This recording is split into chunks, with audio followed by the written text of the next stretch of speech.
Hi, folks. Cliff from Talking Pondo here. I want to give you a quick warning about the upcoming episode. We do talk about the movie in quite a bit of detail, plot points, and so on, so there will be spoilers. And just fair warning, there is some adult language every now and then, so I just want to give you a heads up on that. Also, you can watch our latest film trilogy, Writing Frenzy, Revenge of Zoe, and The Love Song of William H. Shaw. Those are available on Amazon Prime, Tubi, Fossum, Hoopla, and Zumo. So get out there and give them a watch. I hope you enjoy the episode. Thanks for listening. He does have that. He has his eyebrows. I kept noticing, watching. He's got those eyebrows that are like on certain dogs that are like the most expressive eyebrows. They just pop up and you can see so much going on and stuff. I liked that. He's got the face of a 9-year-old who's telling his mom that, he ate the last of the ice cream or something. Like he's, she's going to hit me type of. Welcome to Season 3 of Talking Pondo. Talking Pondo is a podcast where Cliff and Marty give each other a film to watch and talk about them in detail. Some episodes will include a special guest.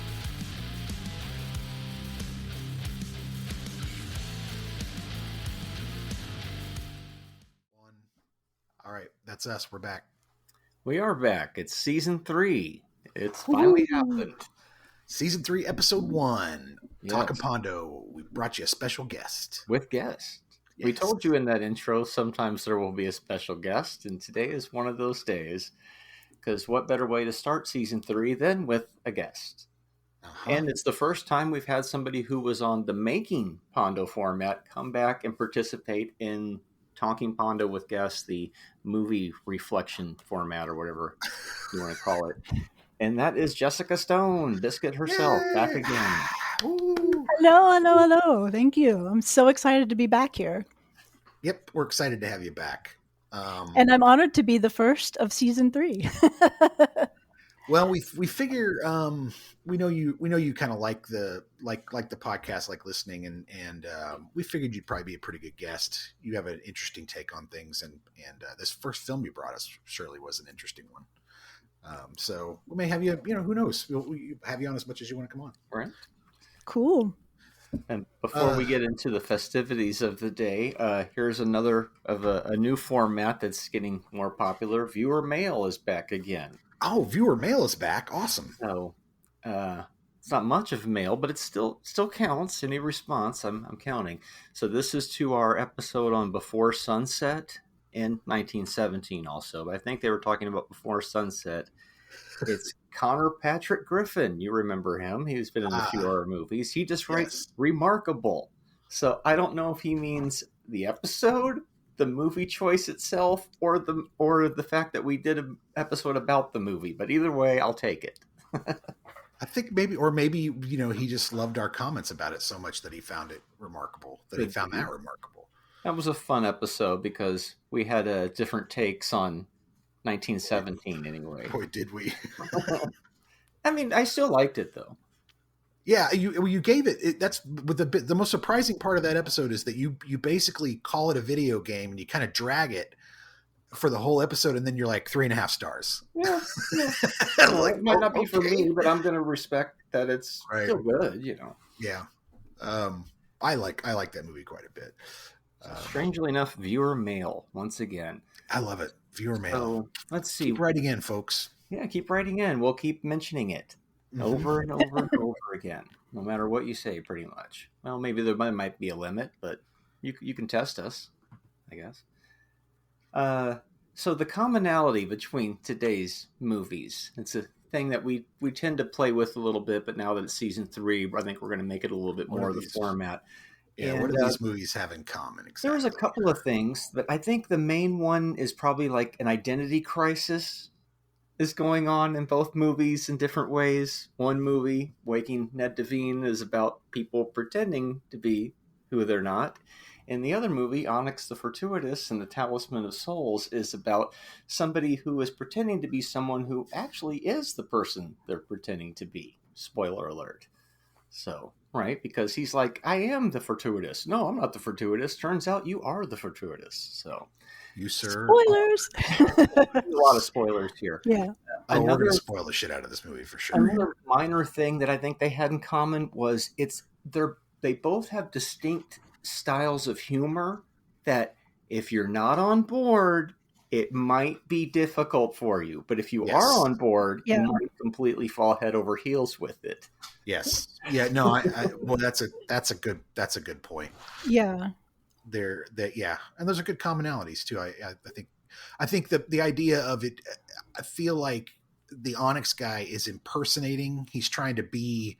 If there's an impersonation thing, like in Waking, where they're impersonating Ned, and then Onyx is trying to be Onyx the Fortuitous, not the kid who works at the fast food place and is autistic, right? And so they're both trying to, fake being somebody else. So there's that commonality. Yeah. I also noticed, or my thought in terms of commonality, because I'm always doing that. If I watch a series of movies, like back in the day, my friends and I would rent like 3 or 4 movies, and we had to link them together in some way. We were compelled. Like it was just like a instant agreement. We would find something, either one may be the same director, or there'd be the common actor, or whatever.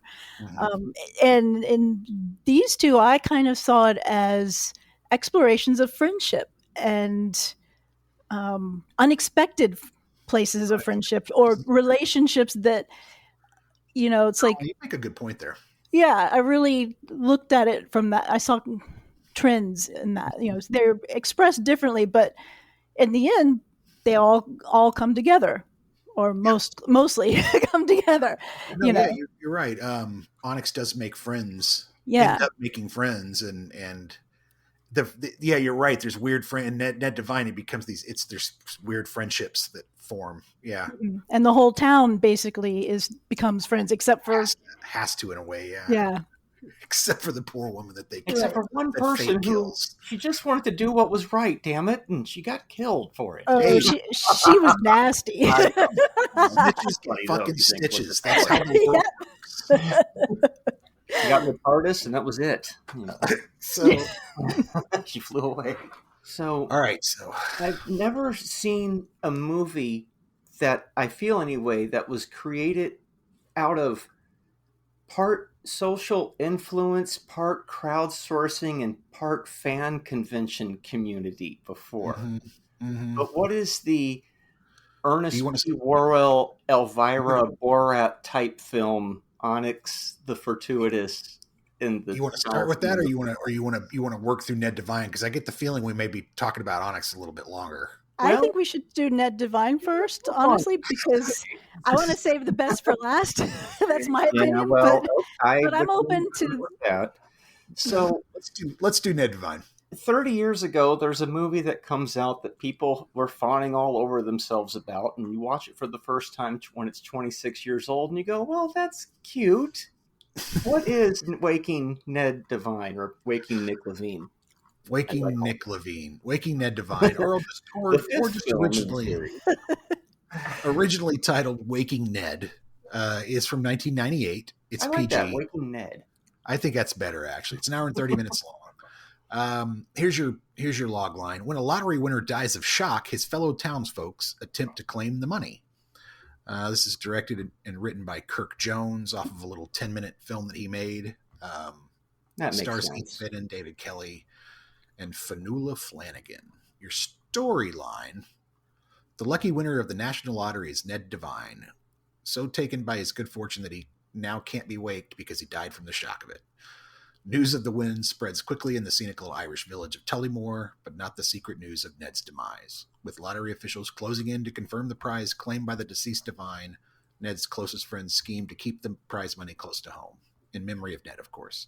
But as the plot twists humorously, they learn it is hard to keep such a secret in a small town. Yeah, you rob a bank in a movie, you think the people are going to jail. You steal a dead man's lottery ticket, it's going to end happily. But look, I think that Ned would have shared the money with the town anyway, is what it felt like. What are you going to do with £7 million, right? Right. And I think it was kind of leading to that in a subtle, I don't know how, it seemed subtle to me. It was just because I wasn't sure how it was going to go. Mm-hmm. Maybe it's because 30 years on, we're more cynical. I kept waiting for something really nasty to happen, Right. and It's like somebody to get murdered, or or just the manipulative. Like even the scheming to get the money was like, it was so much more benevolent than it could have gone, and the wife, Annie, Jackie's wife, she's like the moral guardian, and she's like, you better watch yourself, and she knows, she kind of suspects what's going on first of everybody. And I just liked, it's just interesting. I think it captured small town and how everybody knows everybody, and there's it's hard to keep a secret. Everybody right, everybody's business. And of course everyone goes to the pub and chit chats and everything, and they all have different multiple roles. Like the pub guy was also the mail, wasn't he the mailman or the bank? I don't know. There was some he I can't remember exactly the roles. They were different, but it, like when we watched some other movies where it was like style like the 17 and some of these other ones where it was like every person in the background I could tell was distinct. These people were more kind of, they're a little different, but they're kind of all the same character in a way. That's what it felt like to me. Yeah. Well, at least the older ones, definitely. The older, like at first I was like, I thought Jackie was Ned. Right. And I was waiting for him to drop dead. and so I kind of liked the gag where he's like, writing all the numbers down, and Annie comes in with the and it was all a scheme so that she would bring him his dessert, or her dessert, basically, that he took. Show that he's a schemer, so it sets him up pretty good. I think. Yeah. But a good-hearted schemer. Right, because you keep thinking, it came to him in a dream. That's the rationale you're telling yourself to steal all this money, right? But like you're saying, it's watching it cynical. If you look at it just kind of knowing that it's a comedy and not getting confused by the tone like I did, where, like you said, it feels like it's getting sinister for a second, but then nothing bad ever really happens. That just, they almost get caught a few times. They're naked for whatever reason. I'm still trying to figure that one out. But it's funny, at least. Mm-hmm. Maybe that's why. But I like the side stories that were happening, too. Like the relationship between Finn and Maggie. The pig farmer and and Maggie, who's got, and I love Maggie's little boy Maurice, who's so like philosophical and keeps talking to the priest about all of the asking this priest all these questions. His conversation about Jesus, and so you work for Jesus, and what does he pay you? Well, it's not so much in money. It's like, well, but you don't. Have you ever talked to him? Have you ever seen him? No. Well, I wouldn't work for somebody who hasn't paid me and I've never seen before. And then just kills the old woman. So. Apparently, here's a piece of trivia. The director didn't have time to cast that role, so that's actually the lighting guy, the gaffer. He asked him He's like, "Would you play this role?" And the guy's like, "Yeah, I'll stand in for it." And they just didn't have time to cast, so he ends up on screen. So it's the same guy who lit the picture is actually the priest. Wow. He did a good job. I thought he was a good priest. Serviceable. Yeah, I wrote down a few lines that just tickled me too from the like when Finn is courting Maggie, they meet in the woods, and he says, I've been using some fruity soaps, Maggie. And you're like, what? Why? What is this with the fruity soaps? And then Maggie responds, if it weren't for the pigs, we'd have been married already, and it's like, because of the smell. It was just like a recurring theme it was cute. It was endearing, and then she smells him and she's like, nope. I still smell it. It's like the smell of fish. If you've ever been fishing and all that, like it doesn't matter how clean you get yourself. You're always, it's going to smell like fish. That's just how it is.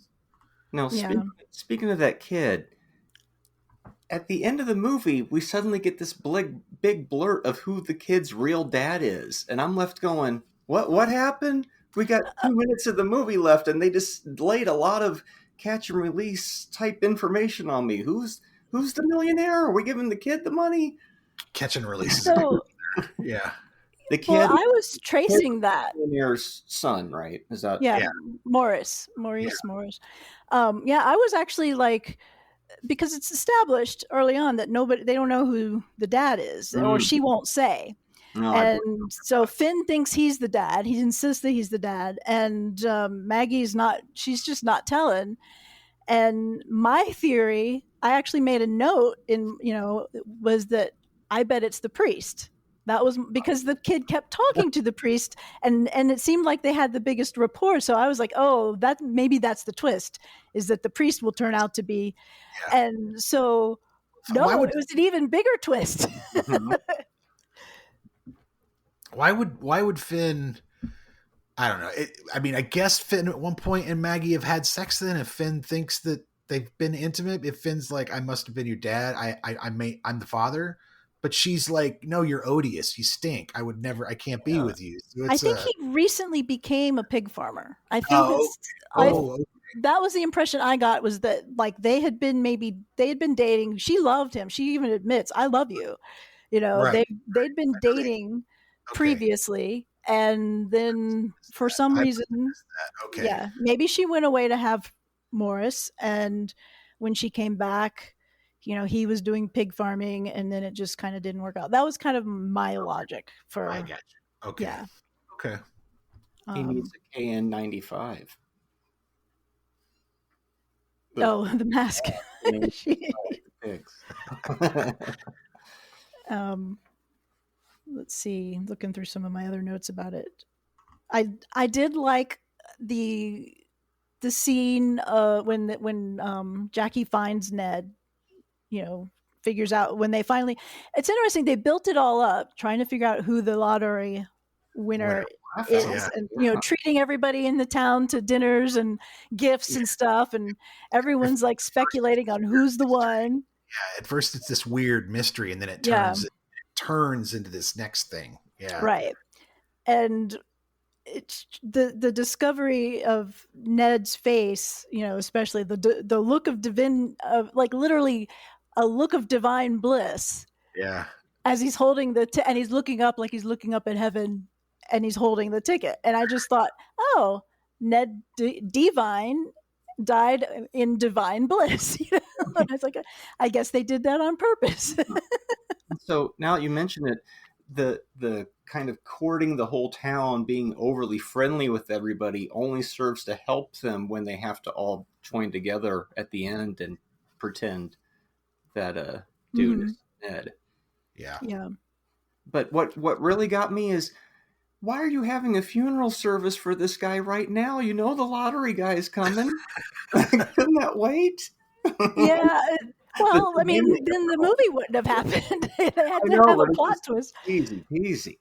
Yeah. No, I agree. It was a little. Some of the bits felt a little contrived. Like, really, this is what you're doing this now. Why are you doing this now? And so we can get a speech about his friend instead.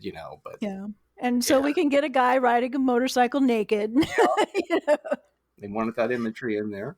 There was another thing that got me. It's like, it felt like the screenwriter, this is my imagination, the screenwriter's about an hour or so into the script and goes, wait a minute, how are they going to cash this check? I better write a scene about the information about how we're going to cash the check here with like 10 minutes of the movie left. I felt that was a little like, or maybe a friend read the script and go, hey man, this doesn't make any sense. You need this part here where they're going to talk about how they're going to offshore the money. Yeah. That must have happened, because they seem to live happily ever after with it. Yeah, it did feel a little awkward at that point. So it was, as it got closer to the end, I was kind of, there were some scenes that really, really cracked me up. And so, but it's a different pace, and, it's an older film. So it was beautifully shot. I loved the scenery and stuff, but I was just like, this is really, I'm kind of starting to lose a little bit of interest here. I'm not, there's, it's too, there's something missing, and I'm waiting for it. Yeah, I know exactly what you mean. Yeah. Yeah. But I will say that the ending was worth it. It was a great payoff and really satisfying, I thought. Maybe I'm a little bit mean. Maybe there's a dark part of me, but and I love how they so the witch, the woman the only person in town who refuses to participate and is like, I'll participate if you give me $1 million. Everyone else is like thrilled to have 130,000 or whatever it worked out per person. And she's like, I want $1 million. And they were just like, whatever. And they ignored her, but because they're like, what can she do? Well, I love she's on her little hover bike or, her little bike and it, electric thing. And she's headed to the phone booth and then it dies. And then she's got to get up and walk and she's in the phone booth. And it just, that scene of the near miss first by the lotto guy coming back and then the lorry, coming and knocking her off and she went flying. And I definitely hooted pretty loud. Yeah. I was like, woohoo! Yeah. Fuck Serves her. you right. Yeah. Very much a Wizard of Oz moment. She's the witch, and now the Wicked Witch is dead. No. Yeah. Ding dong. Witch is dead. Yeah, definitely. That was satisfying. But then I actually really loved the final twist where the kid's smoking the cigar and that's when Maggie admits to to Jackie, or I don't remember who she admitted it to, but it was like, yeah. Right. That's right. Ned was Ned's the father. Yeah. Ned's the father. Ned Levine's the father of the kid. Yeah. I thought the millionaire was the father of the kid. But I guess Ned was the millionaire. Ned was the millionaire. By that. Yeah. But I thought it was the other, like the guy who wanted to, like, she can live on the farm with me and all that. That guy, I thought he was the father. Oh, the rich guy that was courting her for a while, trying to take her from Finn. Now she was hooking up with Ned Devine, of all people. Okay, he seemed like he was a nice guy anyway. Yeah, we don't know anything about him. Well, talk about him. Yeah. Actually, one of my favorite scenes was the dream sequence that Jackie had, where they're on, they're in the rowboat and Ned is eating the chicken dinner that Jackie had brought to him, and it just was like a divine message and stuff. And I don't know, I just got a kick out of that imagery of the golden water and everything, and I could see how having a dream like that. He's like, no, I think Ned wants us to share it. Like he's so sharing. He's trying to share the meal that I brought him. He wants to share, and that is the moral justification for that, is that the whole town will benefit. Yeah, the movie's so different than a lot of the films that we watch around here, and probably most films in general, where if people make bad decisions, it just keeps getting worse and worse for them. But in this movie, maybe they weren't the worst decisions, but maybe they weren't the greatest decisions, but they ended up working out for everybody except that woman who wanted more money. And the priest who accidentally killed her, who probably has some manslaughter charges or something, I suppose. But this is me thinking too cynically and realistically about this film, which is clearly a fable. So he's a man of God. Jesus will forgive him. It'll be fine. Oh, he's forgiven, right? He works for Jesus. It's like exactly. So it's kind of the definition of a sleeper hit. It's being budget was $3 million. It made $50 million. Yeah. So I mean, it did really well. I think Marty, you used the word before we started the podcast, but charming is a good word for it. It really is an earnest, sort of charming movie. It's trying its best to win you over, and it does in parts. But at an hour 30, to me, it feels a little. It felt longer. Like it felt like 140, something like that. Yeah, its pacing is odd. You get a half hour before you even find out that Ned, and then there's like the last half hour is okay, let's wrap it all up. And yet the movie's short, but it feels long. I guess. Yeah. It could have been edited a little bit shorter. I think it could have been like an hour and 15 or hour and 10, and it could have been tight. But then I guess that's not, feature length. I think we're feeling that 10-minute short film it was originally, kind of. But it felt like something you could watch with your family on the holidays. Your grandparents would enjoy it, and Yeah. Oh, this it's this is an easy put in front of the family movie. Yeah. This is like if you're listening to this podcast and you're wondering, like why can't I find movies to put in front of my family so we can all sit down and stop listening to my uncle talk about Trump or whatever Biden. mm-hmm. This is the movie that you can easily. This and My Cousin Vinny are the two that I would recommend that you try. They're very just they're not unoffensive movies. They're easy to a lot of commonalities and common things to kind of agree on. Yeah, hey, she's an screw her. She's a she snitches get stitches. Ha ha ha. PG. Crime pays. PG. Yeah, PG crime.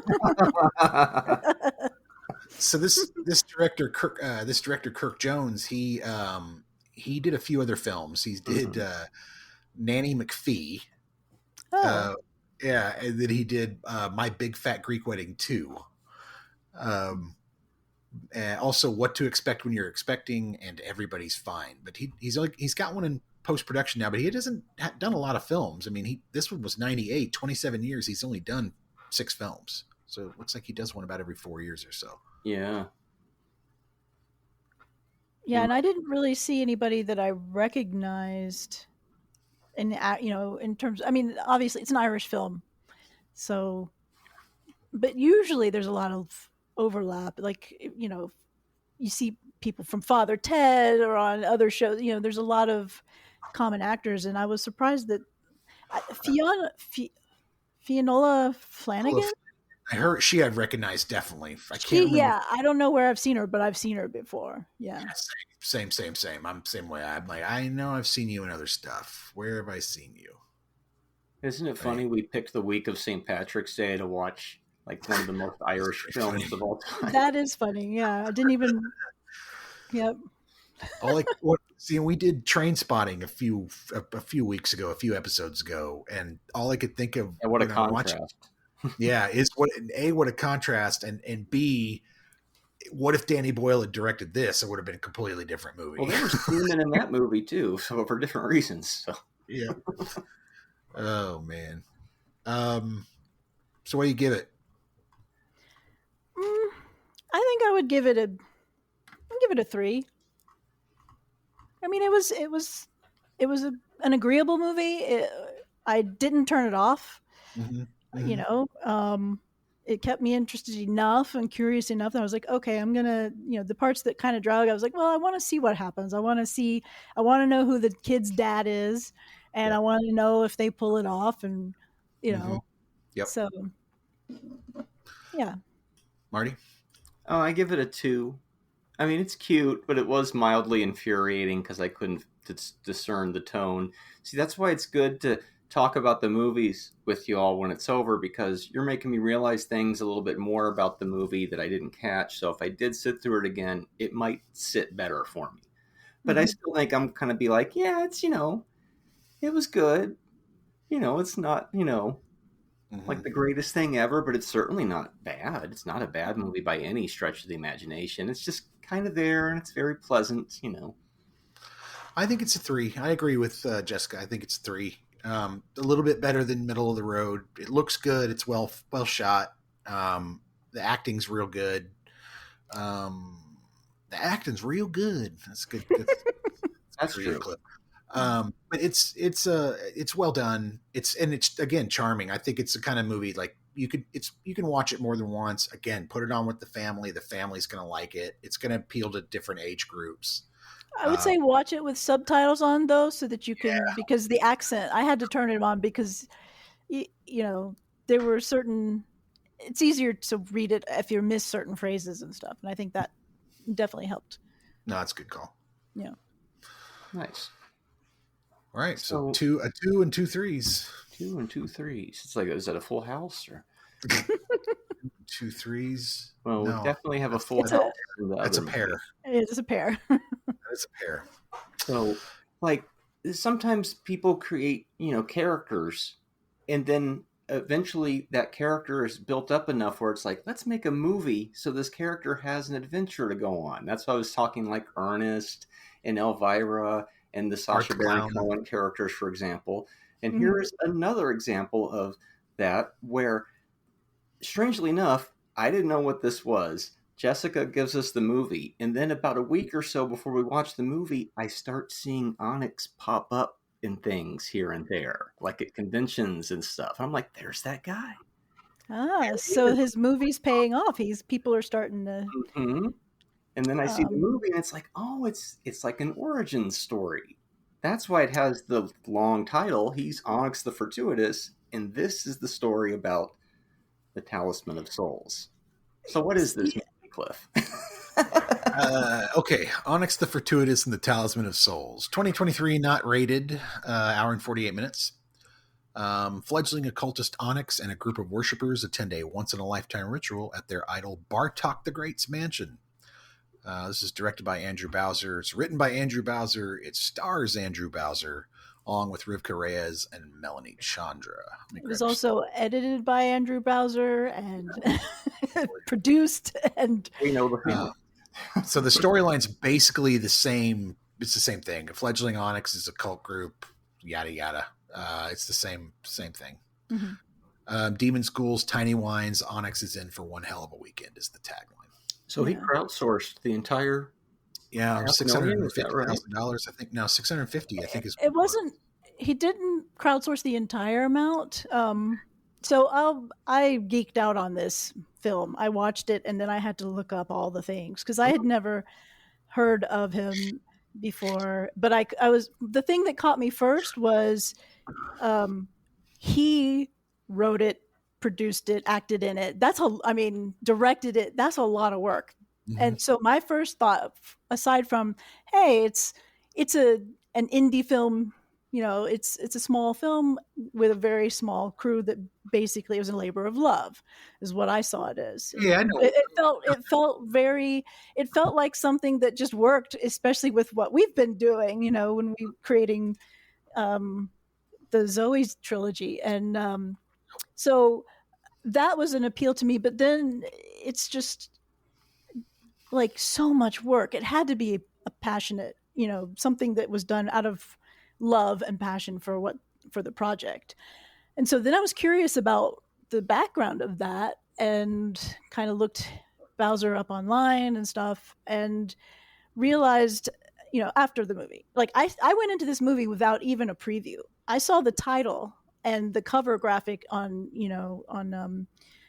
Amazon Prime, and I was like, I'm going to watch this movie. I don't even need to see what it's about. The name, I'm a sucker for great titles. And to me, I was like, this is such a good movie title.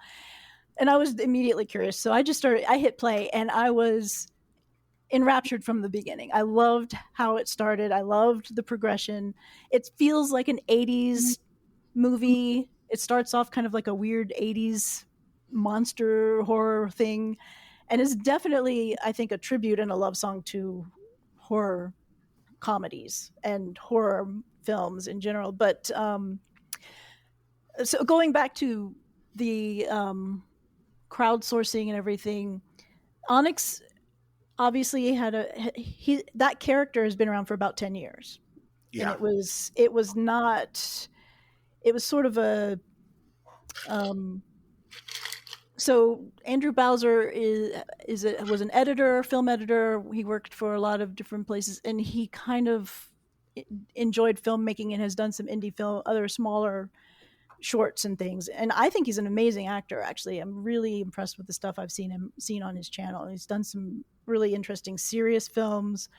But he basically he created this character and he wasn't really sure where it was going, but he said one of his inspirations, and this was something I saw in the behind the scenes, one of his inspirations was, he was a casting editor, and so he would record all of these actors doing their promo, their reels for auditions and stuff. And he noticed a trend. A lot of them, there was like awkward moments and how the person would act in that awkward moment, and there'd be little weird quirks, or they would say the weirdest things or do really strange things, and then they would pull it off and stuff. And that kind of gave him an idea of something to do, and he had this persona playing around in his head that ends up becoming the Onyx character. This guy who's like you know, he gets the I don't know thing, because it's like he says something and then he's like, but he's not sure, and he's just a little bit, not so confident. Anyway, so he ended up creating about 3 different videos on that they were originally, I think, on TikTok or other things. They weren't originally on YouTube directly, I think, but they ended up going viral, and with this character. And one of them that I highly recommend that you watch is Weird Arby's Guy. It's hilarious. It's really good, and found the first one. He actually had a fake interviewing crew that they went to a con. They went to E3, and he wanted to do fake interviews. So he had, the interviewer. He had a couple people that were working with him doing the interview and everything. And so they actually did interview a lot of different people at the con. And then he puts his Onyx character. This was the first time that he did the Onyx character. And he puts that in, and that went viral. And then he did a couple more things. But the Weird Arby's Guy one is basically, a news broadcast about somebody running into an Arby's, crashing into an Arby's, and they interview the people at the scene, and he superimposes himself into the footage. And it's really clever because it's like, I really didn't know if he was in the original interview or not. And then he does this rant, and there are some just brilliant lines. It's totally Onyx lines and stuff. So anyway, let's go back to the movie. I think I'd rather. Okay. Yeah, I'm sorry. You're fine. Totally fine. Well, this is the portion. I mean, it's yeah. You might as well get the background on how this stuff came to be. It says here in IMDb that it was something like 7,500 people raised like $610,000 so that he could make this film, which is, I mean, I think that's a pretty good budget, and he pulled it off. It looks I'll say this: the lighting looks really great in the film. Mm-hmm. There's a lot of creativity. The special effects are well done. Sounds impeccable. The sound's impeccable. It's got that perfect sort of campy kind of makeup to it. And like when they turn them into ghouls, they're just creepy enough. But then there's also points where it gets kind of dark and spooky, but it never really loses its Svengoolie quality, right? Mm-hmm. It's that level of kind of funny creep that is hard to do. It really is. A lot of these type of things end up being like some of the movies the two Coreys made, but they managed to do something here that, like the other movie, but charming. And it's like, he's so wrapped up in that character that you go along with it. Yeah. How I felt about it. You want to see him succeed. It's kind of like it's your definitely like your mention of like Ernest and Pauly Shore and this type of thing where you've created a character, and here's your character. Yeah. It's Ted Lasso is a great example. My biggest problem with his character and his delivery was he's a good actor, but his face a lot of the time looks like he's in some sort of distress. And to me, that makes me, watching somebody look like that constantly makes me uncomfortable. Where I'm just like, oh man, I think that's what he's trying to do. Yeah, you feel as awkward as he does. Your distress is making me distressed, and it's like it's tightening me out. I don't like it. Yeah, he does have that. He has his eyebrows. I kept noticing watching. He's got those eyebrows that are like on certain dogs that are like the most expressive eyebrows. They just pop up, and and you can see so much going on and stuff. I liked that. He's got the face of a 9-year-old who's telling his mom that, he ate the last of the ice cream or something. Like he's, she's going to hit me type of face. But it took me a while to get used to that. Right. Having said that, I quite enjoyed this movie. I thought it was really fucking enjoyable. I thought it was really well done, especially for the amount of money that they had and what they pulled off. They got the fucking bass player girl from fucking School of Rock to be in this movie. Are you fucking kidding me? That was awesome. And my first note is Barbara Crampton. What the fuck? What am I? Barbara Crampton's in this? Okay, I'm watching it. It's Barbara Crampton. Fine. And Jeffrey Combs. he proceeds to just chew the fucking scenery, dude. He leans into Bartok like yes. Russell Crowe leans into the fucking Pope's Exorcist, dude. Right. It was that sort of commitment to the role of just like, I know this is cheese, I know it's camp, but I'm going to bring it to a fucking certain level with my acting. And he does. It kind of, it reaches just enough to that next level where you go beyond like, oh, this is a goofy little crowd surfed independent movie. Yeah. Now it's its own fucking thing. Yeah. For me, the worst part of the movie is the fucking musical. I don't want to watch that Meatloaf song. Fuck that Meatloaf song. Oh, yeah. I loved that song. I loved always had your version of that too, but I'm like, it's the character though. So I was like, okay, for a few minutes, you know, you got to do your thing because that's part of your character. The funny thing is that I'm saying this while knowing myself in my last two movies, I have literally put in fucking music breaks just like that. Oh, yeah. Right. So it's like, within 5 minutes, I'm like, oh, I know why Jessica gave us this. Yeah, it's like it's like watching a Pondo movie almost. Yeah, it's really the jokes, and he's throwing the French fry, like Nate throwing the dollar bill, you know. Yes. Little things where I'm like, yeah. It felt like something that I could have gotten on board with and would have had a blast. Yeah. So I think, well, one of the things that I wanted to point out was all of the special effects, all of the things, they're all puppets. Yeah. All of them are. Okay, I thought the ghouls are puppets. Makes sense. Okay. They felt like spitting image or something. Yeah. Yeah, the ghouls are puppets, and you know, the box demon and the meat boy. Fucking creepy. And Abaddon was a 9-foot tall puppet. Hmm. Oh wow! And I mean, and they spent a year. I think they took about a year to make those puppets all for the film. So, and wow. I know that at least part of the crowdfunding money went towards the puppets. That's what my understanding, and I think that helped them to secure. Like they did such a tight job with that it and you know, I'm not sure at what point they brought in you know, Geoffrey Combs and Barbara Crampton, but it was like something that built. It was like they did it right. They did the crowdfunding. They had the support of their fans. They didn't have to drum up from total strangers because, you know, Andrew Bowser had his own following.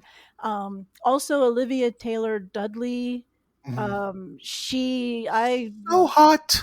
Sorry. I was so excited to see her in that because I really enjoyed her in the Magician TV show, The Magicians. That was, she just was phenomenal in that, and so I was really pleased to see her in this film. And she just did a great job. I thought she was amazing, and I absolutely adored that musical scene. I thought it was. It's a great version of that video from back in the day. So. It was just like, to me, it was like icing on the cake of the whole film. It was like just that little extra bit that, of course, that song is such an earworm, you know. It is. So I would sing it. I was singing it for days after I watched the movie. But one of my notes is what kind of Pondo ass shit is going on around here? Where's the rebel flag? like the only thing missing from this, it's such a Pondo movie. Like it fits all of the criteria, both to be a movie that we, the Pondo boys, would make, but also to be called a Pondo movie. It fits all the criteria.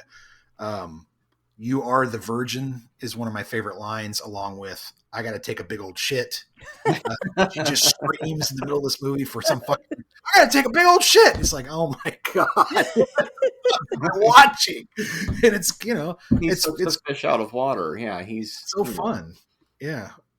Yeah. I like the way it starts off. It really shows how miserable and like he doesn't have any friends. Everybody picks on him. His employer doesn't even know his name, you know, and his mom's fiance hates him. Yeah. Oh yeah. Those scenes are just hilarious. And it feels like he's infantilized. Mm-hmm. Is that infantilized? Yeah. You know, it's like his mom is, you know, he's trapped as a kid in an adult's body in this, that's what it feels like Onyx is. He still has the emotional intelligence of a kid, but he's in a man's body, and he's still living at home, working fast food patty slinger. Mhm. And he just, it's just so interesting, though, that it's interesting that all of the characters that they bring in, all of the acolytes that go to Bartok, they are so nice, except for Jess Minder, who's she's just like, I am the queen, I have been his bride for generations. But the rest of them are just like, they're just so sweet.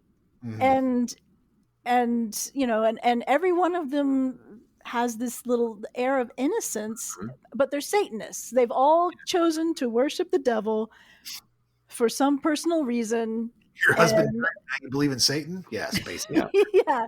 It's a kids movie that has a lot of F-bombs in it, right? Like, if you discovered this at 11, you'd be like, this is the greatest movie ever, but I feel like I'm getting away with something by watching it because it seems very adult in parts, but it's very innocent. Yeah.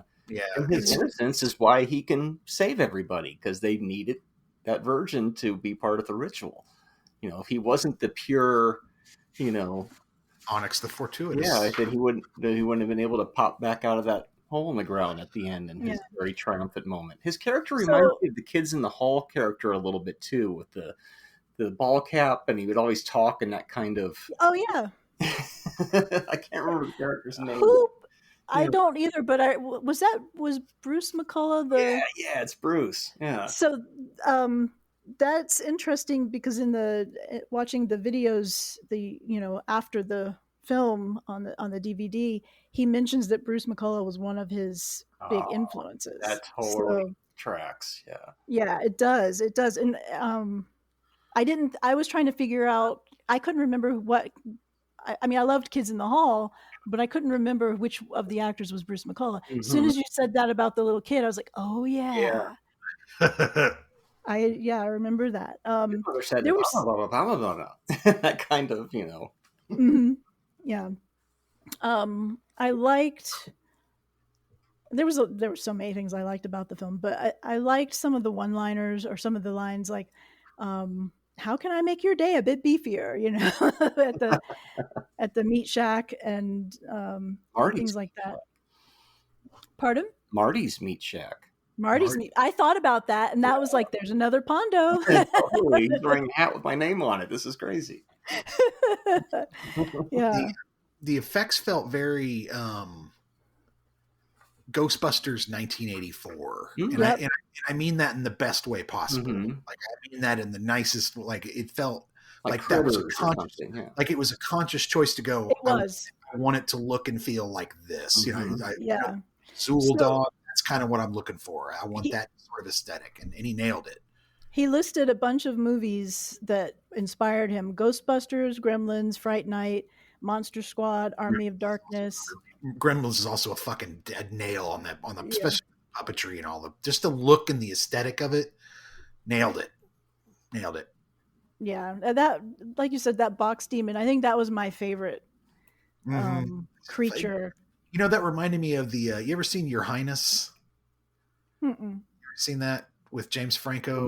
I know of it. Yeah, it's Franco, and what's the other dude? The dude that's in Eastbound and Down. Yeah.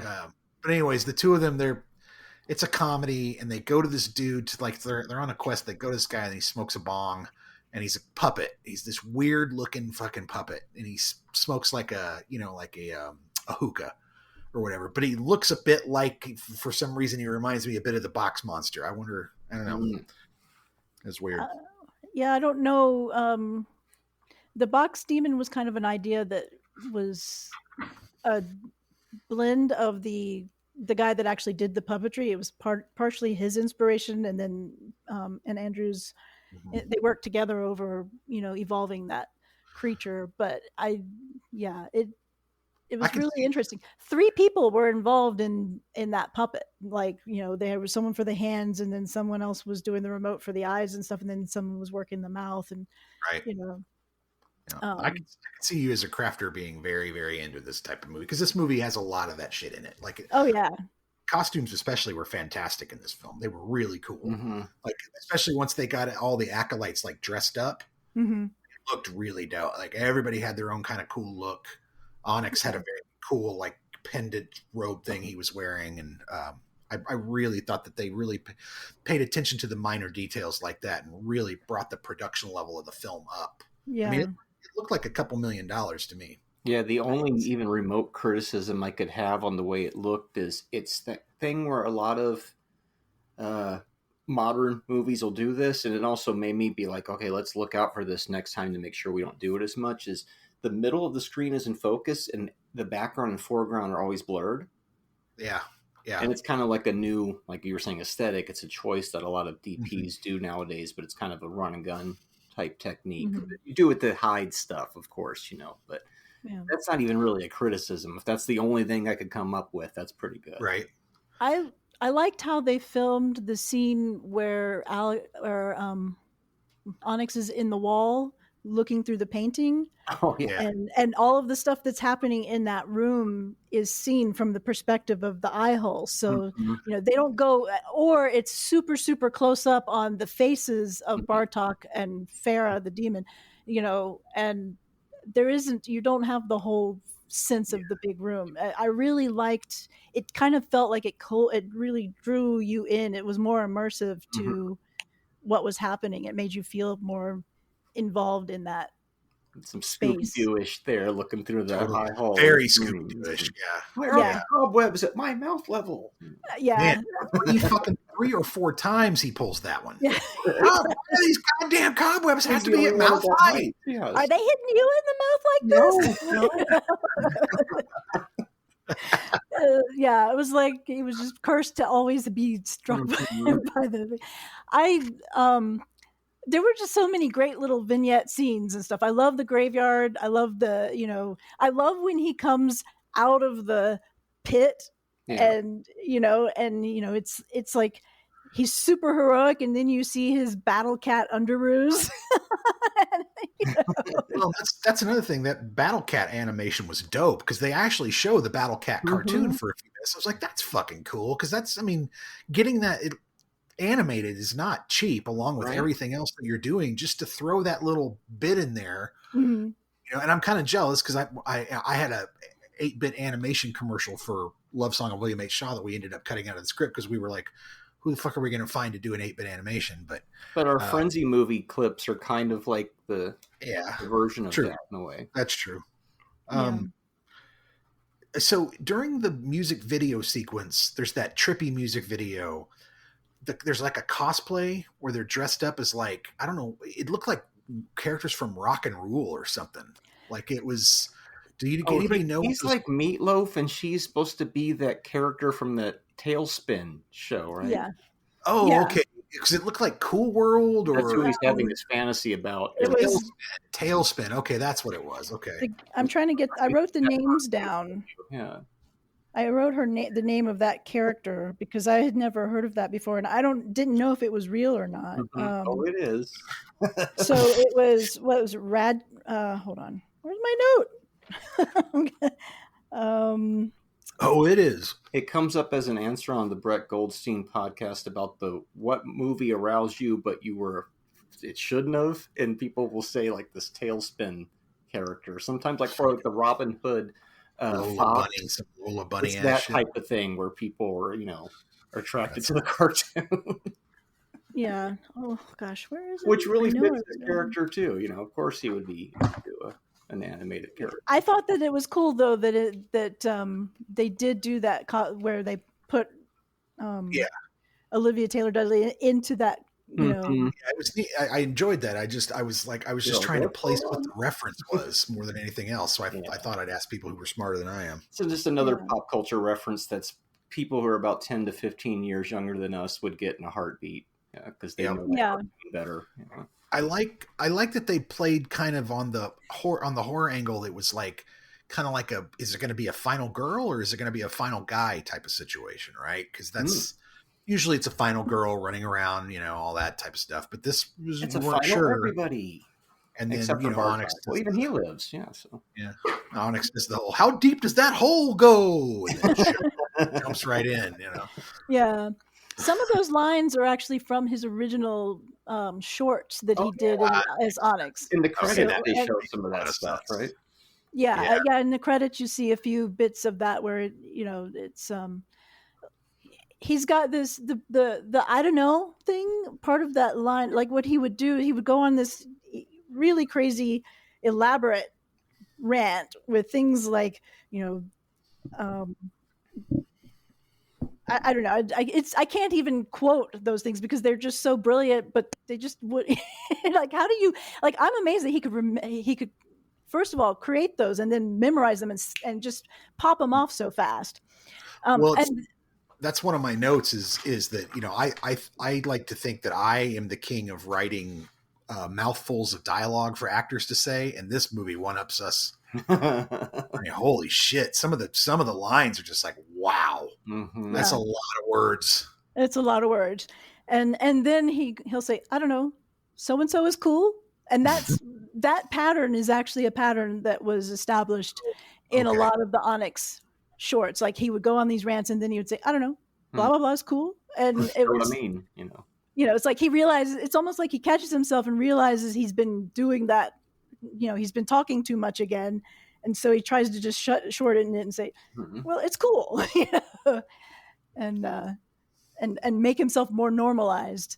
But as an autistic person, I really appreciate his depiction of people that are neurodiverse. I mean, I'm ADHD, I'm whatever. There's who knows? But I can relate to that character because I am that awkward person, or at least inside of me, I can still feel myself being that awkward person. And I just said all the words again. I just had to say everything I could say all in one go. I shouldn't do that. So all of fandom can relate to him in different ways. That's the nice thing about the character. There's so many aspects of general con goer kind of, yeah, fan being special interests. Yeah. I loved his little, lunchbox with all of the things that he needs in it. And I have everything that I need.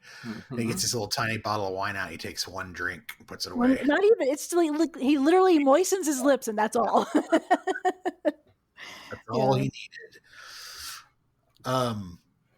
Let's see. Yeah, I mean, I liked it. I'm impressed that he was able to crowdfund it, especially for that much money.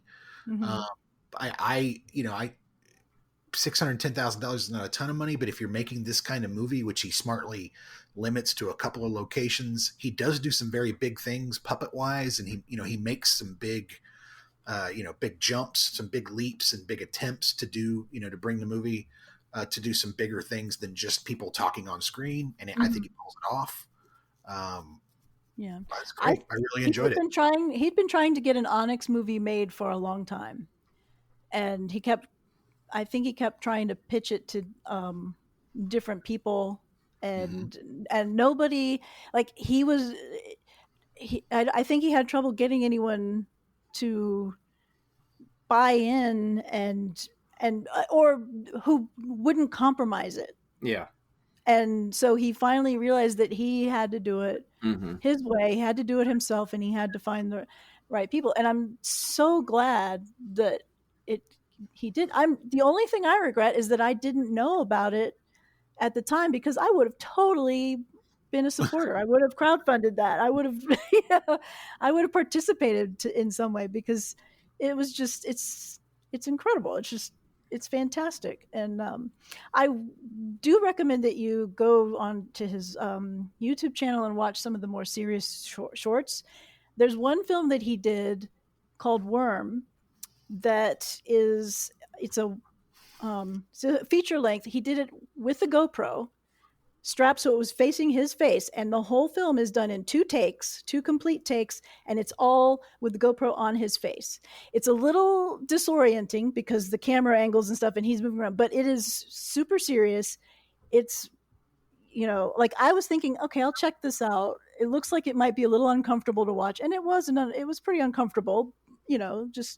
but I watched the whole thing. I couldn't stop. I wanted to see where it went. I thought it was really, really well done. And I've never heard of a GoPro movie being made before. I mean, maybe there are, but few I and don't far know. between, I would think. Yeah, and there were some other little horror shorts that I got a kick out of. I thought I hope to see more from him. Of course, I want to see the sequel. I hope that they can end up getting a sequel to Onyx, because I'd be right there for that. Yeah, I think they teed it up at the end there pretty well for a sequel. Yeah. The happy ending for me was a little much. I mean, I would have maybe liked to see something a little bit different, but they definitely teed it up for a sequel. That's typically how these character-driven movies go like that. Mm-hmm. I look forward to these spin-off, hey, Vern, it's Onyx this fall on Saturday morning. And I wish that Bernie was still around, because I feel like he could have been Bartok in a different universe. Oh, so I don't know if you noticed, there's also, remember the flashback when he's talking to the box demon and you see his father walking out? Mm-hmm. That's also Geoffrey Combs. Bartok is his father. Oh. So they're going to reveal that in the Empire Strikes Back sequel.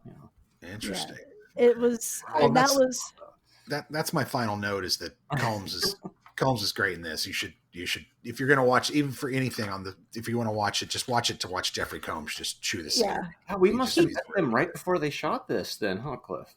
Yeah, I think so. Yeah, we met them, I think, right before they went to do this. That makes sense. You met Geoffrey Combs? Yeah, Barbara Crampton at Mad Monster a few years ago. It must have been right. Oh, that's so cool. After this movie was made, yeah. If I'd only known, I would have been like, Onyx. She's trying to tell us that comedy's hard. This is a comedy, for Christ's sake. But it is horror, though. That's true. I didn't know who Geoffrey Combs was watching the movie, but I was like, okay, I got to look up this guy because he was amazing. And then I was like, oh, Reanimator. Mm-hmm. Oh, he's been in so many films. How, a lot of them, I haven't watched a lot of horror in a long time, but it was still like, oh, it's that guy. A lot of Star Trek. He's great as Wei-Un in Deep Space Nine. He plays this recurring character who keeps, because it's just basically a character that the aliens keep basically replicating this guy over and over again. They replicate him, he dies. They replicate him again, he dies. They replicate him again, he dies. It's hilarious. Yeah, it sent me down a rabbit hole of looking at what other things he's done that I want to watch. That I've been adding a bunch of stuff to my watch list and stuff that for him, and to a lesser extent Barbara Crampton as well, because I liked her character in this. And she's got a new one out with it's a she's horror doing movie more recently. Yeah, she's doing more recently, and I think she just did one with Heather Graham that was supposed to be pretty decent. Can't remember, it was supposed to be a pretty good horror movie, but yeah, over the last 10 years she's been back doing more genre picks. I guess she was done being a soap star that she did for many years. She did like Reanimator and some of those, then did soaps for like 20 years, then was a mom, and now is like, I'm gonna go do horror movies again. Do horror movies again, yeah. She's ridiculously nice and very tiny. Yeah.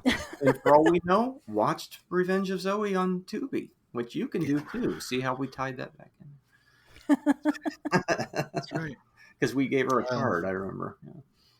So I thought this was the sweetest horror movie I've ever seen. Yeah, right up there with Ernest Scared Stupid, definitely. It was sweet. It was sweet and strange for it to be a movie about Satanists, right? That all But it's like at the end of Beetlejuice when the ghosts are friends with the family. I mean, that was that same note. There's a Beetlejuice note in my notes. Absolutely. Yeah. Yeah, absolutely. They weren't really Satanists. They were just there to actually defeat the Satanists, but they thought they were Satanists. Turns out they were forces of good all along. They just had to work through the evil part in order to become the thing that it was for. So Onyx was a good guy all along. He just thought he's into dark stuff, He's into dark stuff. Like Alf. Gordon Shumway. Yeah, I like all the Alf references. And the Fievel as well. We do to not mention An American Tail, another very dark, morbid cartoon for children. So it's all American Tail. It's quite dark. Yeah. It was fine. I was so young. I don't remember it. It's fine. It didn't traumatize me at all. Right. If you want to traumatize a fucking kid, make him watch Dumbo. That shit that level will traumatize. And then after you make him watch Dumbo, make him watch fucking Old Yeller. And then that kid will be a shell of himself at 8. Yeah, and Bambi. To me, actually, Pinocchio, Bambi, all of those were just for a little kid. Those are they're scary themes. They're really serious. The early Disney movies did not play. It was they did not play. It wasn't like this Aladdin stuff now with Rob Williams, the Ha Ha Genie. No. Right. This is rough. Anyway, I'm gonna give this 3.5 stars. Actually, I think what I'm doing too. I think it's at that level. I really do. I wouldn't. I mean, I can't call it like great 4-star and above cinema, but I think it's right for what it did, the money that it had, and everything that it pulled off. It's really bumping its head against the ceiling there at 3.5. Yeah, when you compare it to other movies of its ilk, it's more of a 4.5 in those realms. But as far as everything goes, I'd say 3.5 as well. Yeah, and even talking about it now makes me appreciate it even more. So. Yeah, this is going to sit amongst all those fan-made, Kickstartered, indie type con film type. This thing's going to sit way up at the top, way up high. They didn't. Yeah, it's up there with the. Yeah. You know what? You know where it is in the rarefied air. It's up there with The Guild. Oh, definitely. I'd say it's I haven't seen sharper than The Guild. The Guild is what gave Felicia Day her start. She wrote and directed the series The Guild, and I think it's at that level. I think it's at that level of quality as far as that goes. But yeah, what about you, Jessica? Well, I think I'm going to do what Marty did with Knight Riders, in the sense that I have to give it a 5 because I have watched this movie in less than 2 months 4 times. Nice. Wow. I love it. I love it. And I keep wanting to revisit it and see, new aspects of it, whatever. It makes me happy. It's like a happy place for me. And, but I understand that most people would probably give it about a 3, or maybe they wouldn't like it at all because it's, again, talking about the speech patterns and mannerisms. I found it at first, I was like, what is this? It felt a little weird, but then it grew on me really fast. And by the second time, I was just like, I took delight in it. And I think a lot of the fans that have watched him, on YouTube, I think it grew on them as well. It's like this thing. So you either dig it or you don't. Yeah. But yeah, for me, it was 15 or 20 before I was like, okay, I'm into this. Especially once it was less about him being like, I'm never a fan of watching, especially like nerds or people that are on the lower end of things get fucking punched in the face over and over again. Right. In that early part, he's just taking shit upon shit from everybody. And it's like, but then he has to. Even the cat is sitting over his shoulder watching him clean the shit, cleaning his box. But once he gets going, once he gets the invite, once he gets talks, it really gets going. That's when I really was like, okay, I'm all in on this. Let's have a good time. I think it had to go that way. I think you had to be taken to that low point where he's just like, can I have a new life, please? This one's not working, and for it to, and then it unfolds. And I just think it's required. No, I completely agree with you. The movie's not the same without it. It's just, sometimes it's not my favorite thing to watch, right? I get it. I also feel like I think the reason it's just a little too long. Just here and there, I would have maybe trimmed 5 minutes shorter than Ned. I thought it did feel shorter than Ned, weirdly, and but I feel like maybe just a few slices here and there. Although he did do a great job editing it. It's well done, well put together, especially to be the writer. Better editing than Ned, I'd say. And a star in the fucking thing. That's a big deal. Yeah, I think there were a lot of sleepless nights for him on that set. I mean, I was watching it. One of the things I was looking at in the rewatches is because I think that I had seen a mega comment that a lot of the stuff that he filmed of himself, was kind of done after everybody else's scenes. So anything that's focused on him alone without a crowd, that was after the fact. Everyone else had gone home because And then, that's challenging to act with no one around acting with you, and to be able to pull that in. And so I was kind of trying to see if I could identify some of that, but it really still felt It's seamless. Yeah. seamless. And I think part of it is because the fact that they would focus in on different actors' faces exclusively, do close-ups in their scenes, it made it more integrated. So you couldn't really tell that he was by himself. Good point. I thought it was very clever. I thought knowing the more I learned about the background of everything, the more it made me like the movie and be impressed with his attention to detail and clear love for the subject matter. So they put a lot of thought and pre-planning. Yeah. It makes all the difference. It doesn't feel like they just slapped it together, or so many things you see that are low budget. It's like, oh, they just made it real quick and got it out. But no, like you mentioned earlier, this felt like it was meticulously crafted, and every dollar is on the screen too. So, what do you, out of curiosity, Marty?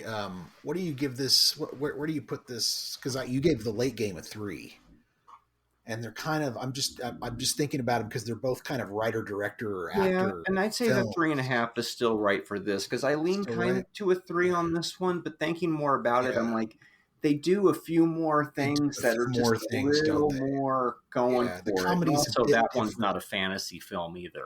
True. But if you relate it in that respect as just movie to movie, then I might have to say Late Game kind of is like a 3.5 of its own. Right. That's kind of what I'm thinking. I'm thinking more. I may have scored Late Game a little low too. Well, it happens sometimes. The week out, 3.5 should be good. Yeah. All right. Well, Jessica, thanks so much for coming on and bringing us a really great movie. That was a lot of fun.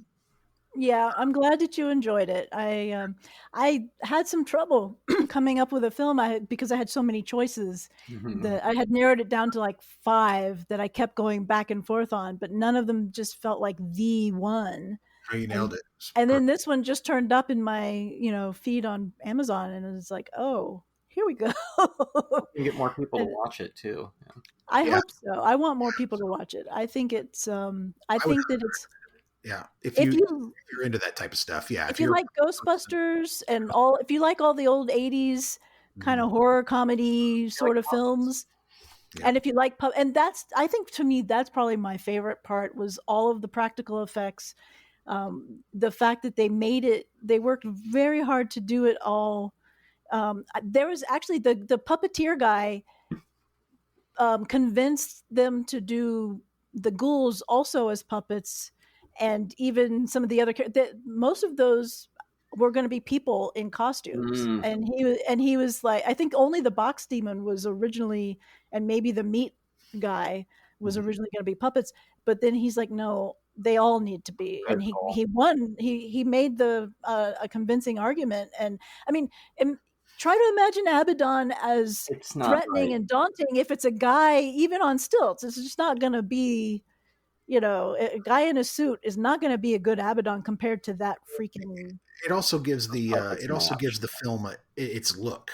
Yeah, all the monsters are the same, kind of not the same, but aesthetically the same. Yeah, they fit into that universe. They all match. They all kind of fit like they're all from the same world, right? So it makes a lot of sense. Yeah, I think it was a brilliant decision to do that, and it's so satisfying. I don't like CGI stuff. I mean, it's fine, but it's not. It takes away the human aspect of, for me, knowing. I mean, yeah, I know use it for put a lot of labor, but it's the same thing. I was a graphic designer. I didn't like doing graphic design because my hands weren't in it. I didn't have, inky fingers and paint stains and stuff. And I feel like puppeteers, these puppets, like. That is just incredible to me to see them. And I feel like I would love to see more films using puppets. I want you guys to make to have some puppets or something in your stuff. I know that's going to be expensive and hard, but no telling. Yeah.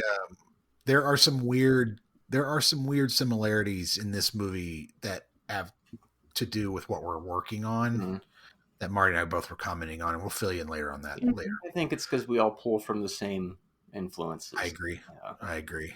Yeah. But it was kind of like, look at this showing up right now. Okay, universe, I'll take that as a sign. Take that as a sign, yeah. Mm-hmm. Well, you got anything you want to plug? Anything coming up? I know we always ask this. I don't have anything. I'm just looking forward to finding another movie that I enjoy. This movie was so wonderful that I had a hard time afterwards. I've been turning movies off because I'm just like, I'm not invested because it's just like this. When you see something that's so good, it's like, it kind of wrecks shit for everything. Yeah, it really did. Yeah, and it's like I watched. That happened to me when I watched The Offer. Andrew Bowser, if you ever have a chance to hear our podcast, great job, dude. You ruined a lot of films for me because I just can't watch them anymore. They're just not as good. Hopefully next week's choices break you out of that funk when we continue the identity crisis theme here on Talking Pondo with Victor, Victoria, and Always. Ooh. More movies about people who just aren't sure where they are and who they are and where they fit in life. So that's right. Which will be followed by more movies of the same theme. I've noticed. Tune in, folks. And Andrew Bowser, if you're out there, give us a call. We'd love to have you on the show. All right. Well, I guess that'll wrap us up. Yeah. Thanks again for coming on. Yeah. So thanks again. Yeah. Thanks again for coming on. Thanks so much for bringing this movie. Thanks for having me. You're welcome. It's been so much fun to catch up with you guys again and participate. This is, geek heaven for me, being able to talk about films with fellow buddies, Yeah. Oh yeah. So this is why we do this. Well, two reasons. A, we like to talk about movies.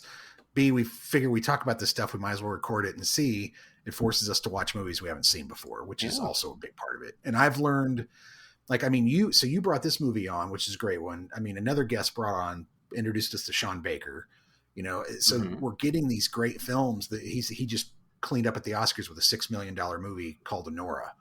He made a movie for $6 million and won all 5 big categories with it. Wow. So, yeah. So it's fun, doing this, but anyway, so stay tuned for our identity crisis next week. Until then, we'll see you. What would that even do? I gotta take a big old shit. I don't know. Later. Bye.